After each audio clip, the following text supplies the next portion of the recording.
अस्सलाम वालेकुम। Lecture 9 approaches of philosophy के बारे में है। इस लेक्चर में हम ये जानने की कोशिश करेंगे कि फ़िलॉसफ़ी को किन तरीक़ाए कार या अप्रोचेस या मेथड्स के ज़रिए पढ़ा जा सकता है। इस वीडियो में हम दो ऐसे तरीक़ाए कार या अप्रोचेस पे बात करेंगे जिनके ज़रिए फ़िलॉसफ़ी पढ़ा या समझा जा सकता है। In philosophy, there are numerous approaches to exploring and understanding various philosophical concepts and issues. वैसे तो फ़िलॉसफ़ी में बहुत सारे तरीक़ाकार हैं जिनके ज़रिए हम फ़िलॉसफ़िकल कॉन्सेप्ट, प्रॉब्लम्स, मसाइल, इश्यूज़ को अंडरस्टैंड कर सकते हैं। There are two fundamental approaches to studying philosophy. Number 1, historical approach. Number 2, issue-based approach. यहाँ हम दो बुनियादी तरीक़ाकार पर बात करेंगे जिनके ज़रिए फ़िलॉसफ़ी पढ़ी जा सकती है। Historical approach involves studying philosophy by examining the development of philosophical thoughts throughout history. For example, ancient philosophy, modern philosophy, contemporary philosophy. Historical approach में हम फ़िलॉसफ़ी को तारीख़ी हवाले से देखते हैं। जैसे अगर ग्रीक फ़िलॉसफ़ी की बात की जाए तो ग्रीक फ़िलॉसफ़ी पढ़ने समझने के लिए सबसे पहले आपको प्री सोक्रेटिक जो फ़िलासफ़र हैं उनकी थॉट्स को जानना ज़रूरी है। उसके बाद सूफिस्ट के बारे में पढ़ेंगे। इसके बाद सोक्रेटिस, प्लेटो और Aristotle one by one understand करने की कोशिश करेंगे। तो इस तरह आपको ग्रीक फ़िलॉसफ़ी की बेटर अंडरस्टैंडिंग मिल सकती है। और ये तरीक़ाकार हिस्टोरिकल अप्रोच है, chronological study of philosophical periods and moments. ज़माने या वक्त के हिसाब से फिलोसफिकल मोमेंट्स या तहरीकों को देखना, पढ़ना, समझना। But to focus on influential philosopher and their work, यानी बाअसर फिलोसोफर के काम को देखना।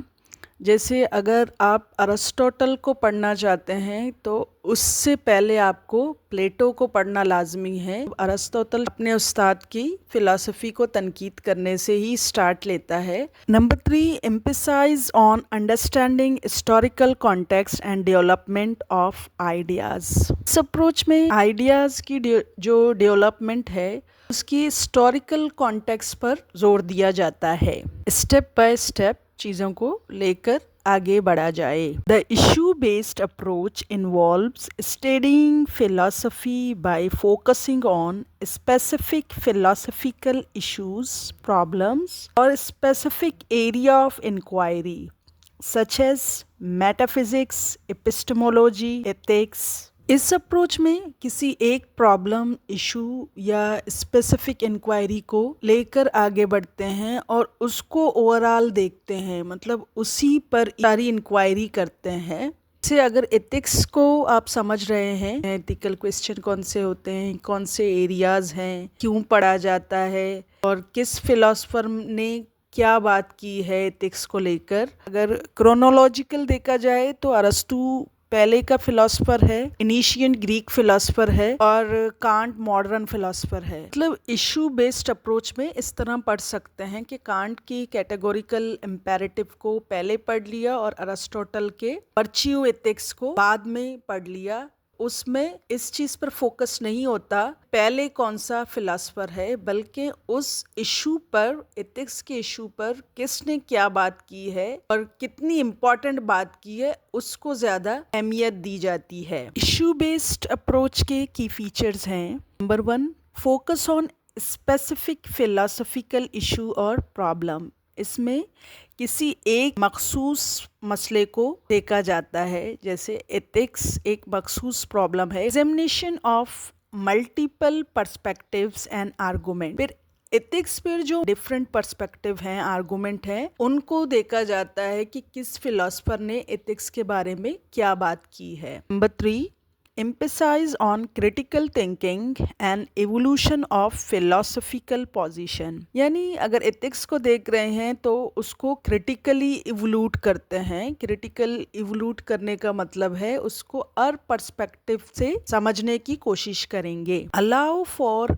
In depth Analysis of specific philosophical concept. इसमें किसी specific philosophical problems को बहुत गहराई से in depth उसका तज्जिया किया जाता है. By using both approaches simultaneously, one can gain a deeper understanding of philosophical concept, theories, and historical context, as well as develop critical thinking and problem solving skills. यानी अगर हम इन दोनों अप्रोचेस को साथ मिलाकर चलेंगे तो हमें ज़्यादा बेटर अंडरस्टैंडिंग मिल सकती है. जैसे अगर हम मेटाफिज़िक्स के मसले पर गौर कर रहे हैं तो उसमें हम अगर पहले प्लेटो, उसके बाद अरिस्टोटल, उसके बाद मॉडर्न फ़िलॉसफी की तरफ आएँ तो इससे हमें मेटाफिज़िक्स की ज़्यादा बेटर अंडरस्टैंडिंग मिल सकती है. Thank you so much.